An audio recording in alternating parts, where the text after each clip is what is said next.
ढाका की रात हमेशा प्रस्कून नहीं रही, मगर कुछ रातें तारीख बन जाती हैं। हुसैना वाजिद की जिंदगी भी एक ऐसी ही रात से जड़ी थी, जब 1975 में उनके वालिद शेख मुजीबिर रहमान को उनके घर में कत्ल कर दिया गया। वो खुद इस वक्त मुल्क से बाहर थीं, इसलिए बच गईं, मगर इस एक लम्हे ने उनकी पूरी जिंदगी का रख बदल दिया।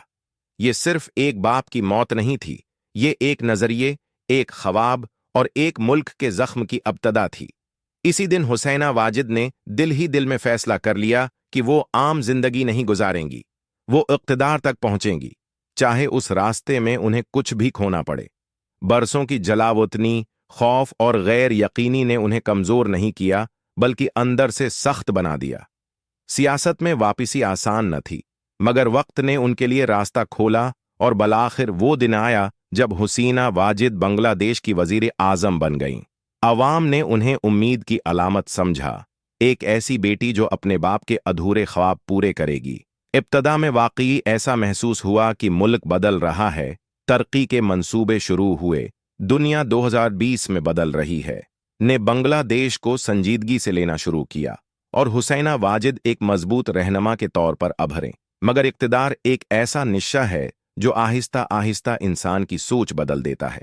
वक्त के साथ हुसैना वाजिद का अंदाज सख्त होता गया, इख्तिलाफ बर्दाश्त से बाहर होने लगा और सवाल करने वालों पर शक की नजर पड़ने लगी।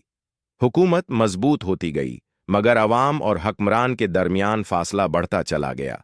सड़कें और पल तो बनते रहे, मगर दिलों में पैदा होने वाली दरारें गहरी होती गईं।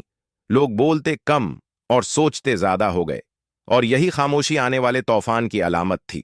मुल्क में महंगाई, बेचैनी और नौजवानों की मायूसी बढ़ने लगी। अवाम चीखे नहीं, एहतिजाज कम हुआ, मगर दिलों में नाराजी जमा होती रही। हुसैना वाजिद इक़्तिदार में थीं, मगर वो मोहब्बत जो कभी उनके नाम के साथ जड़ी थी, आहिस्ता आहिस्ता खत्म होने लगी।